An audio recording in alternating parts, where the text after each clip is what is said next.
why do we want governments? What's the problem that the government has in a currency situation? Well, the problem is that it has to provision itself. So all these real resources are there in the non-government sector. All the things that are essential for the government to deliver its program. And what we want to work out is how we're going to shift those resources into the government sector. And that's what the role of the currency is. And so if you get, if at the very beginning you get people to understand that the challenge for government and the role of its currency is to shift those resources. So now we can offer police services and teachers and build stuff and have transport and telecommunications and all the rest of those things. So you run a thought experiment. Imagine that imagine we're in this room and I now announce time for government. And I'd be a very good government. And so I say, I'm going to introduce this new currency. Now, it's not backed by any rare metal like gold or silver. And so it's otherwise worthless. There it is there. And to disabuse people of the idea that we're going to print money in this economy, we actually are just going to, all transactions will be just digital. And you've got to disabuse people from very early days that there's any printing money going on with the government spending. So we've got this digital currency, and the government announces that that's the currency, and the non-government sector is asking questions, well, why are we going to use this currency? You've already got currency here, pounds. Why would I come in and force you to use this currency? It's worthless, you just ignore it. And so the government has to create, when a government creates its own currency, it has to create a problem. And the problem is that it creates a tax obligation in currency. Now that immediately gives us a problem. Because previously I said, I'll get Danny here and Christian to do things for M, the M currency, and they said, go away. And now I give them a problem as part of the currency operation. I say to them, well, if I go away and you don't pay the tax, then you go away somewhere. Prison. And I've got the legislative fiat, the legislative authority, because that's the rule of law, to do that. Now, why is that a problem? Because I issued the M. You don't have it. I've got to spend it into existence before you can pay that tax. That's the problem. So I can solve that problem because I'm the currency issuer. And I solve it very simply. I can spend 100 into existence. And that immediately the problem's over. You've got the 100, you've done work for me. I've shifted resources from the non-government sector into the government sector. Those resources are being applied to provide services and stuff. I've got all those things I shifted across. And we've got an operational currency and a policy program. Now, I didn't need that $100 in taxes to do that. I could have offered to spend $100 as the first thing to do, and you would have told me to go away because the currency is worthless to you. But once I create a problem, then I create value from a currency.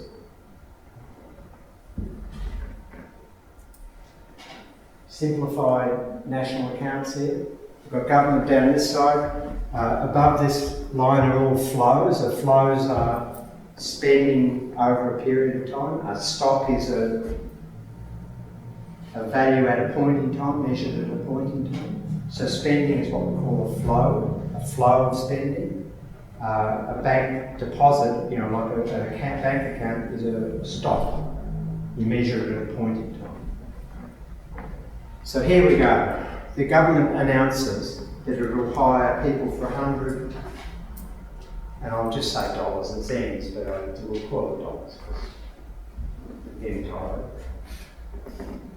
Now, the non-government sector knows that it's got to get hold of these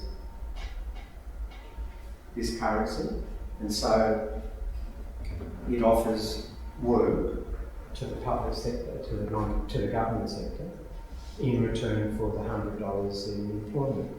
So employment's now risen. This is a simplified example. We're abstracting from a lot of reality, but it gets to the nub of things.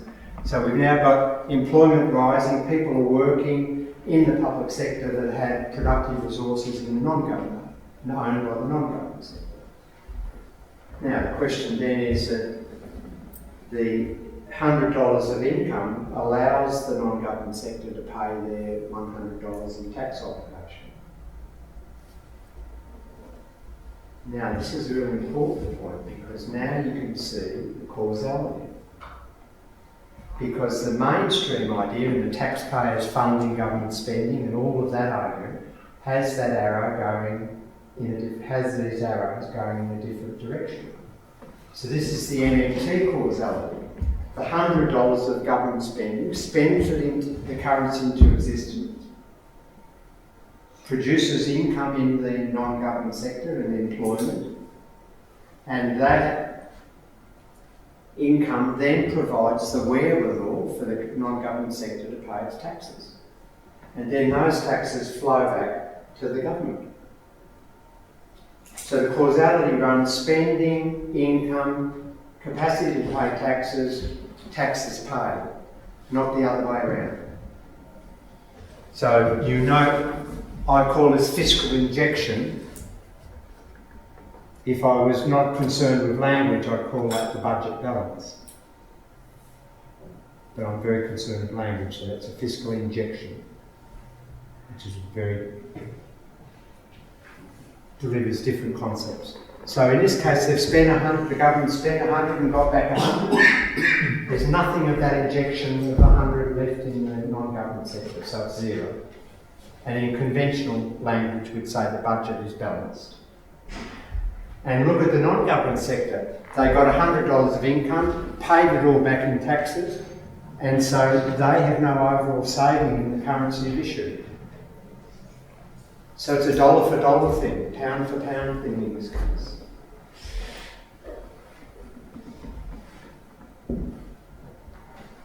And in terms of the wealth and the debt, there's nothing happening here yet. The non-government sector hasn't been able to accumulate any financial wealth, and the government hasn't issued any debt yet. Okay, go to year 2. The government decides it needs to expand employment in the economy, that unemployment's too high. It wants more public services, it wants to build more capital, public infrastructure. So it now spends 120 and maintains the so-called tax at 100. And once again, causality goes that way. Now the big difference here is when we look at the balance of those flows, we've now got a fiscal injection of 20. So in normal parlance, that's a fiscal deficit. So you can see the language nuance. I use the word injection because that's building up something, whereas a deficit is sort of it's disappearing, it's shortfall. And but notice also that the non-government sector has now got $120 worth of income, employment's risen, unemployment's fallen, and it's only paid 100, so it's created a surplus of 20. And that surplus is what we call saving. And that's a financial asset in the currency at the moment. And so there's no debt yet, but there's financial wealth now in the non-government sector as a consequence of the deficits. The only way that the non-government sector could accumulate net financial assets in the currency of issue was if the government spent more of it into existence than it taxed out.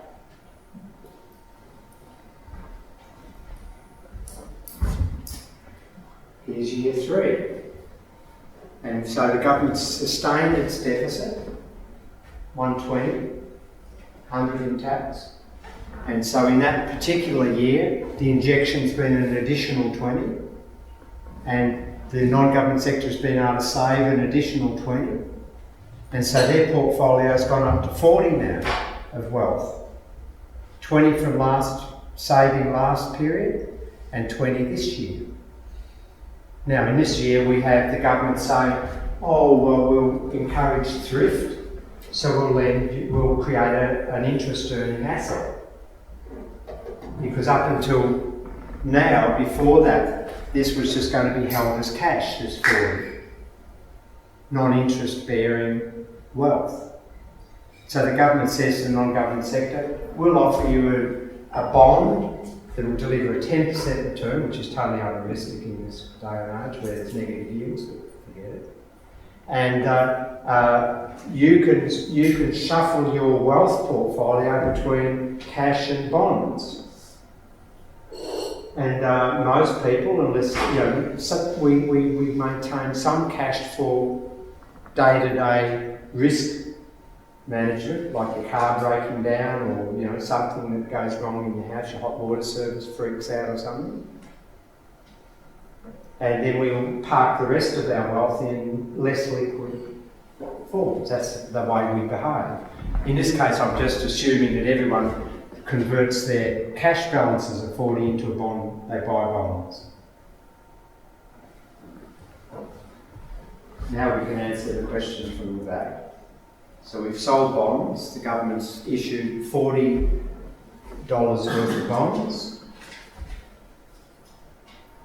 Now, can you see now that the wherewithal in the non-government sector to be able to buy those bonds has come from its saving balances, and those saving balances were directly created by the deficit spending, and it was deficits that were not yet taxed away. There are deficits that have left net financial assets in the non-government sector. Because if those deficits hadn't existed, well then there couldn't have been saving and there couldn't have been any funds to buy the debt. So outstanding debt in the public sector, which is our, and this also shows how it's our wealth, and it allows us to have portfolio decisions between liquid and less liquid wealth. That's what's happened here. In this case, they've gone to totally less liquid. But it's untaxed deficits, past deficits. And so the wherewithal came from the deficit spending, not the other way around. The bonds, the debt doesn't fund the deficits. It matches the deficits if they issue debt, but it doesn't fund it. The funds for the bond purchases have come from past deficits. So it's government money just borrowing it back again. And borrowing it back so that there's a diversity of financial instruments for the non-government sector. Yeah? What's the lag between a fiscal injection and bond sales? Because it always seems that the bond sales somehow are roughly equal to the net fiscal injection. But they're not roughly, they're exactly equal. But doesn't the government has a net fiscal injection, but doesn't it take time to work its way through the system? Yeah. But you're saying it's almost immediate though. The spending's immediate. Goes in. I mean, if the government tomorrow, if HM Treasury orders a bridge to be, some contracts or whatever, that goes into the spending system whenever they make the decision. But isn't there a lag before it ends up in excess reserves in the? Well, as soon as it's spent, it's going to end up in the reserve system. As soon as it's spent. Now, it's in the savings accounts of the contractors and who's ever getting money from the. Well, I mean, okay, let's say that I'm a contractor and I get a cheque from government, And I might bank that cheque today, so it doesn't show up immediately, but I might bank it tomorrow. So then it will show up. Okay. Now the debt sales are not continuous. They have regular auctions, so there's some mismatch there.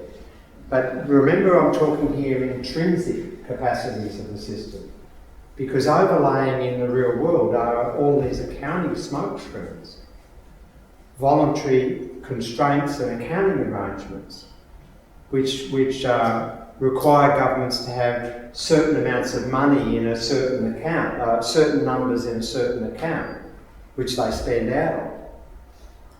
So if we think about it like that, then we led into and the bond sales will go into that account. And if that account has a zero balance, well then the government won't spend. But they're all just accounting mechanisms that have been voluntarily created. And like at the beginning of the GFC, when the governments were pumping billions into the bailouts, all of those things just get bypassed. So in a normal accounting structure, it looks as if the government's spending after the bond sale money comes in. But that's not the intrinsic part, that's not how intrinsically it works. Okay, the last bit of this is that we all freak out now. We're going to run out of money. And so now I impose fiscal austerity. And I tell the non-government sector I'm pulling in my belt. And I only offer employment of $76. And because there's outstanding debt of 40, and I agreed to pay 10%, so I'm paying $4 on the outstanding debt. So government spending now is 80. And so wage income goes up to is 76, down from 120, so there's now less employment, less economic activity, unemployment will be rising, and taxes paid is still 100, so the balances at the period, the fiscal injection is now negative. So in normal usage, that's now a budget surplus, a fiscal surplus. Yet the question then is, well, clearly the non-government sector is now, their income is less than their spending, which in this case is the tax payments. So ask yourself the question, well, there's a liquidity squeeze on the non-government sector from the surplus. Because the question you ask yourself is, well, where does the non-government sector, if it's receiving only 80 and it has to spend on taxes 100, where does it get how does it fund its deficit? Because it uses the currency. And the only way it can fund its deficit, this is its deficit in that period. Negative saving. And the question is, well, how does it fund that? Because it's not the currency issuer. Well, it can only fund that liquidity squeeze by running down its wealth. It's built up wealth. And so in this case, this little example, which is stylised, it has to liquidate and sell some bonds back to the government. Or if it had money in the cash balances, it would have to run down its cash deposits. And of course, it sells the bonds back to the government, which reduces national debt. So then construct the two narratives on that little scenario. When the Australian government was running these surpluses, the Treasurer, Peter Costello, would go on TV and say, we're getting the debt monkey off the Australian taxpayers' back. But what he was really saying was he was destroying the wealth of the non-government sector. And when he said that getting a debt monkey will save us interest payments and give us more money for health and education, he was really saying he's destroying some income flow to the non-government sector. But the point is that most of this, because of this creates, what I'm saying now will create terrible dissonance among the majority of the population, because they have been led to think in that terms, that the government debt is their burden, and that ultimately it might cause the government to run out of money, which means that our hospitals and stuff will be suffering, or the government will force us to pay higher taxes to pay the debt back. And so if the government's not issuing debt with those liabilities, we've been led to believe that means our taxes can be lower, and that the government will be able to continue to fund, at lower taxes, things we care about, like education, health and transport and stuff. But the reality is the opposite. When governments run services, they are destroying our wealth, dollar for dollar. And when they're forcing us to running down our bond holdings, they're undermining our income flows, dollar for dollar. And they're not getting any extra income, any extra capacity. This gives them no extra capacity to fund public services and build capital infrastructure.